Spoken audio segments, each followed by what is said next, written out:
महाभारत युद्ध के 17वें दिन कर्ण ने किस प्रकार का महापराक्रम प्रकट किया।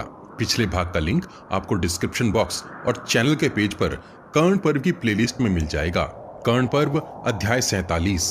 धृतराष्ट्र ने पूछा, हे संजय, इस प्रकार जब सारी सेनाओं की व्यूह रचना हो गई और दोनों दलों के योद्धा परस्पर युद्ध करने लगे, तब कुंती पुत्र अर्जुन ने संक्षिप्तकों पर और कर्ण ने पांडव योद्धाओं पर कैसे धावा किया। सूत, तुम युद्ध संबंधी इस समाचार का विस्तार पूर्वक वर्णन करो, क्योंकि तुम इस कार्य में कुशल हो। रणभूमि में वीरों के पराक्रम का वर्णन सुनकर मुझे तृप्ति नहीं हो रही है। संजय बोले, हे महाराज, आपके पुत्र की दुर्नीति के कारण शत्रुओं की उस विशाल सेना को युद्ध में उपस्थित जानकर अर्जुन ने अपनी सेना का भी व्यूह बनाया। घुड़सवारों, हाथियों, रथों तथा पैदलों से भरे हुए उस समूह के मुख्य भाग में धृष्टद्युम्न खड़े थे, जिससे उस विशाल सेना की बड़ी शोभा हो रही थी। कबूतर के समान रंग वाले घोड़ों से युक्त और चंद्रमा तथा सूर्य के समान तेजस्वी धनुर्धर वीर द्रुपद कुमार धृष्टद्युम्न वहां मूर्तिमान काल के समान जान पड़ते थे। दिव्य कवच और आयुध धारण किए सिंह के समान पराक्रमी सेवकों सहित समस्त द्रौपदी पुत्र युद्ध के लिए उत्सुक हो धृष्टद्युम्न की रक्षा करने लगे, मानो तेजस्वी शरीर वाले नक्षत्र चंद्रमा का संरक्षण कर रहे हों। इस प्रकार सेनाओं की व्यूह रचना हो जाने पर रणभूमि में संक्षिप्तकों की ओर देखकर क्रोध में भरे हुए अर्जुन ने गांडीव धनुष की टंकार करते हुए उन पर आक्रमण किया।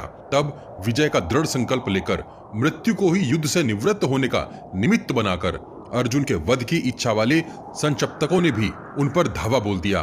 संक्षिप्तकों की सेना में पैदल मनुष्यों और घुड़सवारों की संख्या बहुत अधिक थी। मतवाले हाथी और रथ भी भरे हुए थे। पैदलों सहित शूरवीरों के उस समुदाय ने तुरंत ही अर्जुन को पीड़ा देना आरंभ किया। किरीटधारी अर्जुन के साथ संक्षिप्तकों का वह संग्राम वैसा ही भयानक था जैसा कि निवात कवच नामक दानवों के साथ अर्जुन का युद्ध हमने सुन रखा है।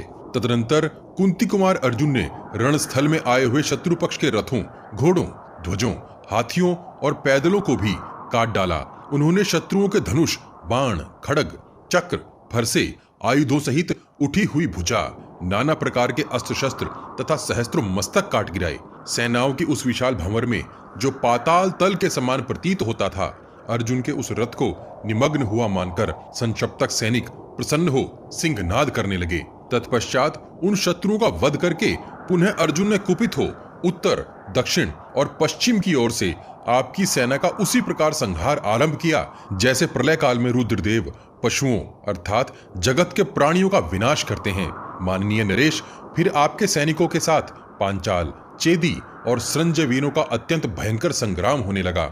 रथियों की सेना में प्रहार करने में कुशल कृपाचार्य, कृतवर्मा और सुबल पुत्र शकुनी, ये रणदुर्मद वीर अत्यंत कुपित हो हर्ष में भरी हुई सेना साथ लेकर कौशल, काशी, मत्स्य, करुष, केकय तथा शूरसेन देशीय शूरवीरों के साथ युद्ध करने लगे।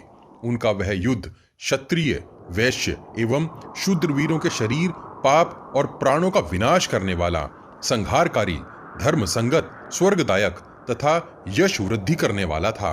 भरतश्रेष्ठ भाइयों सहित कुरुवीर दुर्योधन कौरव वीरों तथा मध्य देशीय महारथियों से सुरक्षित हो रणभूमि में पांडवों, पांचालों, चेदी देश के वीरों तथा सात्विकी के साथ जूझते हुए कर्ण की रक्षा करने लगा। कर्ण भी अपने पैने बाणों से विशाल पांडव सेना को हताहत करके बड़े बड़े रथियों को धूल में मिलाकर युधिष्ठिर को पीड़ा देने लगा। वह सहस्त्रों शत्रुओं को वस्त्र, आयुध, शरीर और प्राणों से शून्य करके उन्हें स्वर्ग और सुयश से संयुक्त करता हुआ आत्मीय जनों को आनंद प्रदान करने लगा। मान्यवर, इसी प्रकार मनुष्यों, घोड़ों और हाथियों का विनाश करने वाला वह कौरवों तथा सरंजों का युद्ध देवासुर संग्राम के समान भयंकर था। कर्ण पर्व अध्याय 48। धृतराष्ट्र ने पूछा, हे संजय, कर्ण कुंती पुत्रों की सेना में प्रवेश करके राजा युधिष्ठिर के पास पहुंचकर जो जनसंहार कर रहा था उसका समाचार मुझे सुनाओ। उस समय पांडव पक्ष के किन किन प्रमुख वीरों ने युद्ध स्थल में कर्ण को आगे बढ़ने से रोका और किन किन को रौंदकर सूतपुत्र कर्ण ने युधिष्ठिर को पीड़ित किया। संजय बोले, हे राजन, कर्ण ने धृष्टद्युम्न आदि पांडव वीरों को खड़ा देख बड़ी उतावली के साथ शत्रु संहारी पांचालों पर धावा किया। विजय से उल्लासित होने वाले पांचाल और शीघ्रता पूर्वक आक्रमण करते हुए महामना कर्ण की अगवानी के लिए उसी प्रकार आगे बढ़े जैसे हंस महासागर की ओर बढ़ते हैं। तदनंतर दोनों सेनाओं में सहसा सहस्त्रों शंखों की ध्वनि प्रकट हुई, जो हृदय को कंपित कर देती थी। साथ ही भयंकर भेरी नाद भी होने लगा। उस समय नाना प्रकार के बाणों के गिरने, हाथियों के चिंघाड़ने, घोड़ों के हिनहिनाने, रथ के घरघराने तथा वीरों के सिंहनाद करने का दारुण शब्द वहां गूंज उठा। पर्वत, वृक्ष और समुद्रों सहित पृथ्वी, वायु तथा मेघों सहित आकाश एवं सूर्य, चंद्रमा, ग्रह और नक्षत्रों सहित स्वर्ग स्पष्ट ही घूमते से जान पड़े। इस प्रकार समस्त प्राणियों ने उस तुमुल नाद को सुना और सब के सब व्यथित हो उठे। उनमें जो दुर्बल प्राणी थे वे प्राय मर गए। तत्पश्चात जैसे इंद्र असुरों की सेना का विनाश करते हैं, उसी प्रकार अत्यंत क्रोध में भरे हुए कर्ण ने शीघ्रतापूर्वक अस्त्र चलाकर पांडव सेना का संहार आरंभ किया। पांडवों की सेना में प्रवेश करके बाणों की वर्षा करते हुए कर्ण ने प्रभद्रकों के 77 प्रमुख वीरों को मार डाला। तदनंतर रथियों में श्रेष्ठ कर्ण ने सुंदर पंख वाले 25 पैने बाणों द्वारा 25 पांचालों को काल के गाल में भेज दिया। वीर कर्ण ने शत्रुओं के शरीर को विदीर्ण कर देने वाले स्वर्ण में पंखयुक्त नाराजों द्वारा सैकड़ों और हजारों चेदी देशीय वीरों का वध कर डाला। महाराज, इस प्रकार समरांगण में अलौकिक कर्म करने वाले कर्ण को पांचाल रथियों ने चारों ओर से घेर लिया। भारत तब उस रण क्षेत्र में धर्मात्मा वैकर्तन कर्ण ने 5 दुस्सह बाणों का संधान करके भानुदेव, चित्रसेन, सेना बिंदु, तपन तथा शूरसेन इन 5 पांचाल वीरों का संहार कर दिया। उस महासमर में बाणों द्वारा उन शूरवीर पांचालों के मारे जाने पर पांचालों की सेना में महान हाहाकार मच गया। महाराज, फिर 10 पांचाल महारथियों ने आकर कर्ण को घेर लिया, परंतु कर्ण ने अपने बाणों द्वारा पुनः उन सबको तत्काल मार डाला। माननीय नरेश, कर्ण के 2 दुर्जय पुत्र सुषेण और चित्रसेन उसके पहियों की रक्षा में तत्पर हो प्राणों का मोह छोड़कर युद्ध करते थे। कर्ण का ज्येष्ठ पुत्र महारथी वृषसेन पृष्ठ रक्षक था। वह स्वयं ही कर्ण के पृष्ठ भाग की रक्षा कर रहा था। उस समय प्रहार करने वाले राधापुत्र कर्ण को मार डालने की इच्छा से धृष्टद्युम्न, सात्यकी, द्रौपदी के 5 पुत्र भीमसेन, जन्मेजय, शिखंडी, प्रमुख प्रभद्रक वीर, चेदी, केकय और पांचाल देश के योद्धा नकुल, सहदेव तथा मत्स्य देशीय सैनिकों ने कवच से सुसज्जित हो उस पर धावा बोल दिया। जैसे वर्षा ऋतु में बादल पर्वत पर जल की धारा गिराते हैं, उसी प्रकार उन पांडव वीरों ने अपनी सेना का मर्दन करने वाले कर्ण पर नाना प्रकार के अस्त्र शस्त्रों और बाण धाराओं की वृष्टि की। राजन, उस समय अपने पिता की रक्षा चाहने वाले प्रहार कुशल कर्ण पुत्र तथा आपकी सेना के दूसरे वीर पूर्वोक्त पांडव वीरों का निवारण करने लगे। सुषेण ने एक भल्ल से भीमसेन के धनुष को काटकर उनकी छाती में 7 नाराजों का प्रहार करके भयंकर गर्जना की। तदनंतर भीषण पराक्रम प्रकट करने वाले भीमसेन ने दूसरा सुदृढ़ धनुष लेकर उस पर प्रत्यंचा चढ़ाई और सुषेण के धनुष को काट डाला। साथ ही कुपित हो नृत्य से करते हुए भीमसेन ने 10 बाणों द्वारा उसे घायल कर दिया और 73 पैने बाणों से तुरंत ही कर्ण पर भी प्रहार किया। इतना ही नहीं, उन्होंने हितैषी सुहृदयों के बीच में उनके देखते देखते कर्ण के पुत्र भानुसेन को 10 बाणों से घोड़े, सारथी, आयुध और ध्वजों सहित मार गिराया। भीमसेन के क्षुर से कटा हुआ चंद्रोपम मुख से युक्त भानुसेन का वह मस्तक नाल से काटकर गिराए हुए कमल पुष्प के समान सुंदर दिखाई दे रहा था। कर्ण के पुत्र का वध करके भीमसेन ने पुनः आपके सैनिकों का मर्दन आरंभ किया। कृपाचार्य और कृतवर्मा के धनुषों को काटकर उन दोनों को भी गहरी चोट पहुंचाई। 3 बाणों से दुशासन को और 6 लोहे के बाणों से शकुनि को भी घायल करके उलूक और पतत्री नामक दोनों वीरों को रथहीन कर दिया। फिर सुषेण से यह कहते हुए बाण हाथ में लिया कि अब तू मारा गया, किंतु कर्ण ने भीमसेन के उस बाण को काट डाला और 3 बाणों से उन्हें भी घायल कर दिया। तब भीमसेन ने सुंदर गांठ और तेज धार वाले दूसरे बाण को हाथ में लिया और उसे सुषेण पर चला दिया, किंतु कर्ण ने उसको भी काट डाला। फिर पुत्र के प्राण बचाने की इच्छा से कर्ण ने क्रूर भीमसेन को मार डालने की अभिलाषा लेकर उन पर 73 बाणों का प्रहार किया। तब सुषेण ने महान भार को सहने वाले श्रेष्ठ धनुष को हाथ में लेकर नकुल की दोनों भुजाओं और छाती में 5 बाणों का प्रहार किया। नकुल ने भी भार सहन करने में समर्थ 20 सुदृढ़ बाणों द्वारा सुषेण को घायल करके कर्ण के मन में भय उत्पन्न करते हुए बड़े जोर की गर्जना की। महाराज, महारथी सुषेण ने 10 बाणों से नकुल को चोट पहुंचाकर शीघ्र ही एक क्षुरप्र के द्वारा उनका धनुष काट दिया। तब क्रोध से अचेत से होकर नकुल ने दूसरा धनुष हाथ में लिया और सुषेण को 9 बाण मारकर उसे युद्ध स्थल में आगे बढ़ने से रोक दिया। राजन, शत्रुवीरों का संहार करने वाले नकुल ने अपने बाणों से संपूर्ण दिशाओं को आच्छादित करके फिर 3 बाणों से सुषेण और उसके सारथी को भी घायल कर दिया तथा साथ ही 3 भल्ल मारकर उसके सुदृढ़ धनुष के 3 टुकड़े कर डाले। तब क्रोध से मूर्छित हुए सुषेण ने दूसरा धनुष लेकर नकुल को 60 और सहदेव को 7 बाणों से घायल कर दिया। बाणों द्वारा शीघ्रतापूर्वक एक दूसरे के वध के लिए चोट करते हुए वीरों का वह महान युद्ध देवासुर संग्राम के समान भयंकर जान पड़ता था। सात्विकी ने लोहे के बने हुए 7 बाणों से वृषसेन को घायल करके फिर 70 बाणों द्वारा गहरी चोट पहुंचाई। साथ ही 3 बाणों से उसके सारथी को भी बींध डाला। महाराज, वृषसेन ने झुकी हुई गांठ वाले बाण से महारथी सात्विकी के कपाल में आघात किया। महाराज, वृषसेन के उस बाण से अत्यंत पीड़ित होने पर वीर सात्विकी को बड़ा क्रोध हुआ। क्रुद्ध होने पर उन्होंने भयंकर वेग प्रकट किया और शीघ्र ही 15 श्रेष्ठ बाण हाथ में ले लिए। उनमें से 3 बाणों द्वारा सात्विकी ने वृषसेन के सारथी को मारकर एक से उसका धनुष काट दिया और 7 बाणों से उसके घोड़ों को मार डाला।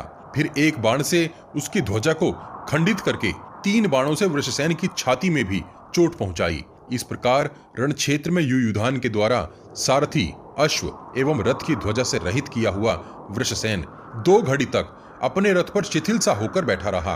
फिर उठकर सात्विकी को मार डालने की इच्छा से ढाल और तलवार लेकर उनकी ओर बढ़ा।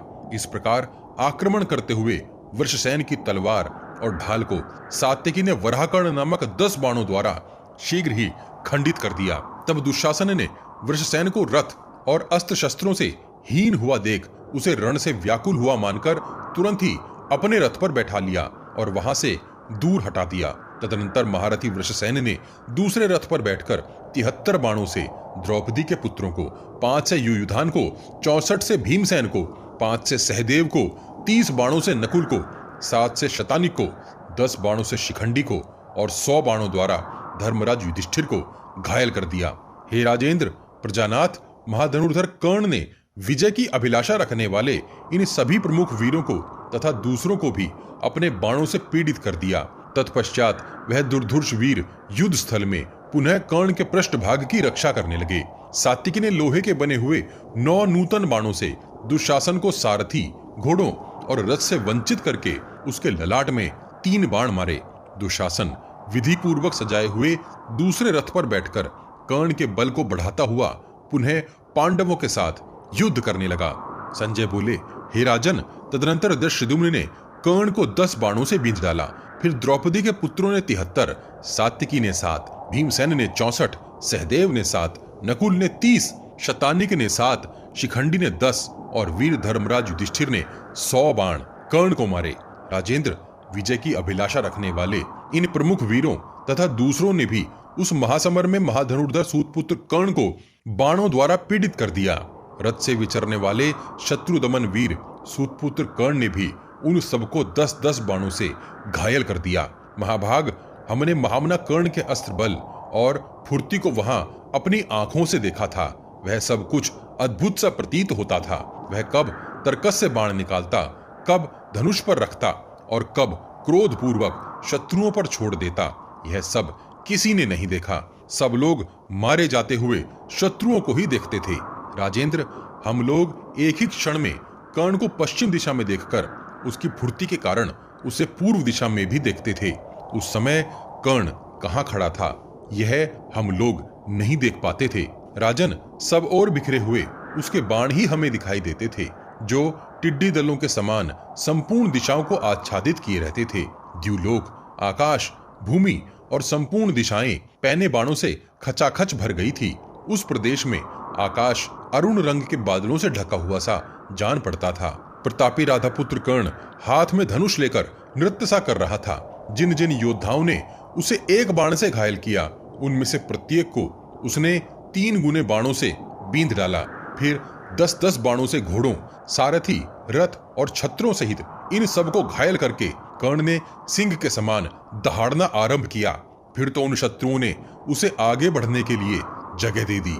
शत्रुओं का संहार करने वाले राधापुत्र कर्ण ने अपने बाणों की वर्षा द्वारा उन महाधनुर्धरों को रौंदकर राजा युधिष्ठिर की सेना में बेरोक टोक प्रवेश किया। उसने युद्ध में पीछे न हटने वाले 300 चेदी देशीय रथियों को अपने पैने बाणों द्वारा मारकर युधिष्ठिर पर आक्रमण किया।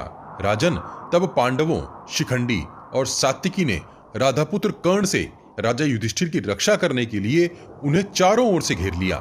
इसी प्रकार आपके सभी महाधनुर्धर शूरवीर योद्धा रण में अनिवार्य गति से विचरने वाले कर्ण की सब ओर से प्रयत्न पूर्वक रक्षा करने लगे। प्रजानाथ, उस समय नाना प्रकार के रणवाद्यों की ध्वनि होने लगी और सब ओर से गर्जना करने वाले शूरवीरों का सिंहनाद सुनाई देने लगा। तदनंतर पुनः कौरव और पांडव योद्धा निर्भय होकर एक दूसरे से भिड़ गए। एक और युधिष्ठिर आदि कुंती पुत्र थे और दूसरी ओर कर्ण आदि हम लोग थे। कर्ण पर्व का अध्याय 47 और 48 यहीं समाप्त होता है। अगले भाग में जानेंगे कि 17वें दिन के युद्ध में किस प्रकार कर्ण और युधिष्ठिर का सामना हुआ और कैसे कर्ण ने युधिष्ठिर को लज्जित कर डाला। इस विशाल ग्रंथ महाभारत को शीघ्रता से समेटने के लिए हम ग्राफिक्स के साथ पॉडकास्ट का सहारा भी ले रहे हैं, ताकि आप तक कुछ जल्दी से महाभारत का सही रूप पहुंचाया जा सके। आपको हमारा प्रयास कैसा लग रहा है, कृपया कमेंट बॉक्स में कमेंट करके हमें जरूर बताइए। पिछले सभी भाग आपको हमारे चैनल के पेज पर और इस वीडियो के डिस्क्रिप्शन बॉक्स में भी मिल जाएंगे। हम हर सीरीज की एक प्लेलिस्ट भी बनाते हैं। उम्मीद है आप हमारी वीडियोस अपने उन दोस्तों को शेयर जरूर करते होंगे जो महाभारत का सही रूप समझना और जानना चाहते हैं। आपके हर शेयर से हमारा मनोबल बढ़ता है। अपने प्रियजनों तक यह ज्ञान पहुंचाने के लिए वॉच गॉड चैनल को सब्सक्राइब और शेयर करना मत भूलिए। सब्सक्राइब बटन के बगल में बनी छोटी सी घंटी भी बजा दीजिए। जय श्री कृष्ण। हर हर महादेव।